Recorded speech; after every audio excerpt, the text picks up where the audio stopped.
आगामी 9 अक्टूबर को भारत और दक्षिण अफ्रीका के बीच क्रिकेट मैच खेला जाना है।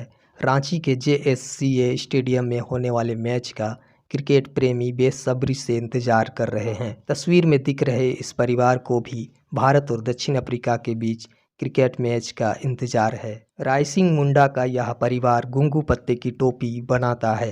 रांची के दसम फॉल के करीब हांजित गांव में रहता है।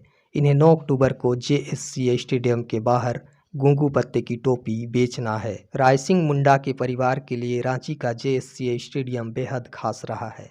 इनके द्वारा बनाया हुआ टोपी पूर्व क्रिकेटर सुनील गावस्कर भी पहन चुके हैं।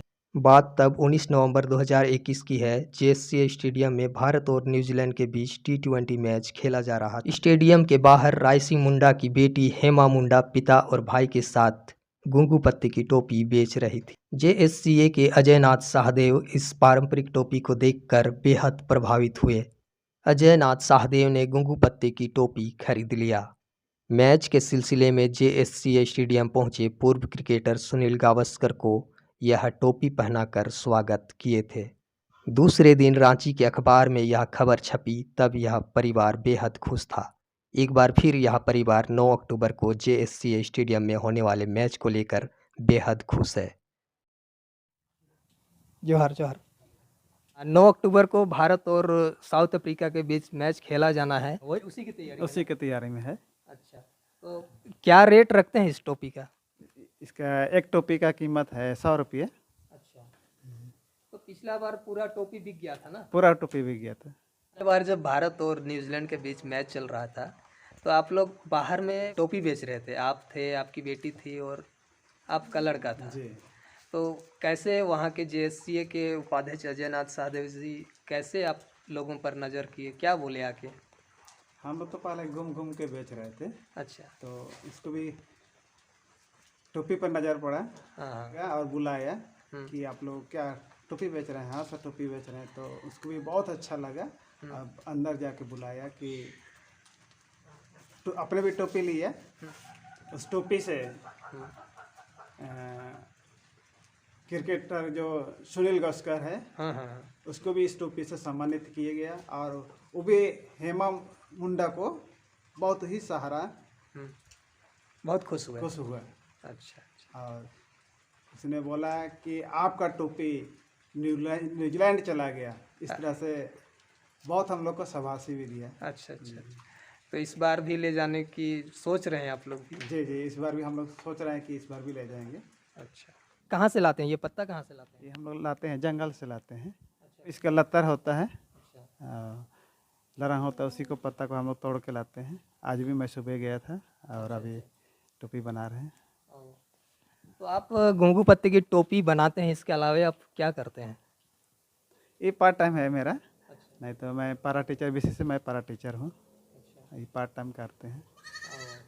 तो ये पूरा परिवार मिल के आप लोग बनाते हैं? जी हाँ, पूरा मिल के ही करते हैं। तो अखबार में आप लोगों का नाम आया था, खासकर आपकी बेटी का बहुत चर्चा हुआ था, कैसा लगा? मुझे भी बहुत अच्छा लगा और उनको भी अच्छा लगा। कि उम्मीद भी नहीं की थी कि हमको ये पेपर में भी मेरा नाम आएगा। लेकिन एक पत्ता ही मेरा एक आधार बन गया कि उनका पेपर में भी नाम आना पड़ा। तो इस घुंघू पत्ते की टोपी का और कहाँ पे मांग होता है, मतलब बिक्री कैसे करते हैं आप इसको? ये ज़्यादा करके हम लोग त्यौहार में और जहाँ ट्रैवल एरिया में ज़्यादा है ना, जैसे कोई भी फंक्शन होता है, जैसे आदिवासी दिवस जैसे 9 अगस्त को हुआ, वहाँ भी खूब बिक्री हुआ। और जैसे सरोल में हुआ, फिर करम में, होली में, इस तरह से कहीं भी मतलब आदिवासी का जहाँ प्रोग्राम होता है तो टोपी का मांग होता है। इस बार भी आदिवासी दिवस में रांची से भी बहुत डिमांड आया, चाईबासा से भी डिमांड आया। अच्छा, और टाटा से भी, 2-3 जगह से। माँ की माँ है और इनसे जानने की कोशिश करते हैं कि ये इस टोपी के बारे में बताइए, क्या नाम है आपका? मेरा नाम पुष्पानंदिनी बाजरा है।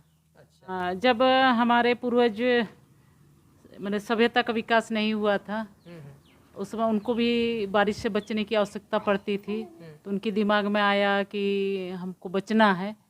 तब इन्हीं पत्तों से वो बचा करते थे। तो पहले समय में जब छाता का आविष्कार नहीं हुआ था तब रोपाई के टाइम में महिलाएं घुंघू का बड़ा रेनकोट होता है उसको ओढ़कर या पहनकर रोपाई करती थी। उसमें बारिश के एक बूंद भी देखिए अंदर नहीं जाएगा क्योंकि पूरी तरह से वाटर प्रूफ है। एक बूंद अंदर पानी नहीं जाएगा, तो इसी का इस्तेमाल करते थे वो लोग। और जब बर्फ़ भी आए तो उससे भी किसी तरह का कोई नुकसान नहीं। अच्छा, गर्मी भी देता है।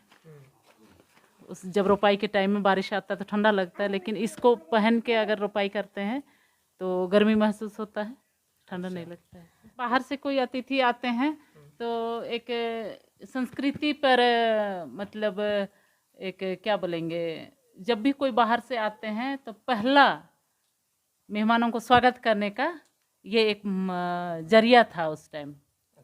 अभी भी करते हैं, मेहमान लोग को आते हैं तो सामान उनको टोपी पहनाते हैं और यही स्वागत का तरीका है। हेमा मुंडा के घर में एक पोस्टर लगाया हुआ है, उस पर लिखा हुआ है जोहार, लौट चलें प्रकृति की ओर, रिटर्न टू नेचर। तो इस पोस्टर में जो आपकी बेटी हेमा मुंडा है उनका भी जो अखबार में छपा था वो भी आप लगाए हैं जी। तो वो क्या संदेश जाता है? इतिहास को हम बताना चाहते हैं कि हमारे पूर्वज कैसा रहा करते थे, क्या यूज किया करते थे। आज हम कहें तो वर्तमान का जो आविष्कार किया हुआ चीज़ आज की पीढ़ी बस वही जानती है, लेकिन कैसे आविष्कार हुआ ये उनको पता नहीं है। तो अगर ये टोपी को देखते हैं, इनकी विशेषता हम टोपी बेचते वक्त बताते हैं तो लोगों को लगेगा कि हाँ ऐसा भी था, नेचर का चीज़ है। जी हाँ, ये नेचर का चीज़ है और ऐसा हमारे पूर्वज रहा करते थे, किया करते थे। हाँ। और एक चीज़ है, जैसे ये पत्ते की टोपी को बेचना, मतलब आज के फैशन के युग में लोगों को बहुत छोटा लगता होगा, लेकिन आपने ऐसा काम करके एक बहुत बड़ा काम कर रहे हैं ऐसा लगता है। जी हाँ, हम लोग को भी ऐसा लगता है। बहुत कोई खरीदते वक्त बहुत खुश होते हैं इन टोपियों को देखकर, वाह हम भी ऐसा किया करते थे, हम भी पहनते थे, मेरी दादी ऐसा पहना करती थी। उनको उनका बचपना याद आ जाता है, उनकी दादी याद आ जाती है, कुछ पल के लिए वो लोग खुश हो जाते हैं, पिछले समय में वो लौट के चले जाते हैं। हाँ, ऐसा हुआ करता था, मेरी दादी ओढ़ती थी, पहनती थी और मतलब उनका जो पल भर का सुख है ना, हमको भी सुख देता है। झारखंड की पहचान को रोजगार का जरिया बनाकर अंतर्राष्ट्रीय पटल पर ले जा रहे हैं। ये हेमा मुंडा का परिवार है जो घुंघू पत्ते की टोपी बना रहे हैं और इस वक्त हम हेमा मुंडा के घर में हैं। हेमा मुंडा का घर आप आ सकते हैं, ये दसम फॉल के रास्ते में है। हांजेत नाम का गांव है, बिरसा उद्यमिता केंद्र, ऐसा ही पोस्टर है ना, उसी के पास में इनका घर है। तो उनका परिवार अभी टोपी बनाने में लगे हुए हैं और आगामी भारत और साउथ अफ्रीका के बीच मैच होने वाला है, वहाँ भी आपको घुंघू पत्ते की टोपी देखने को मिलेगा। शुक्रिया।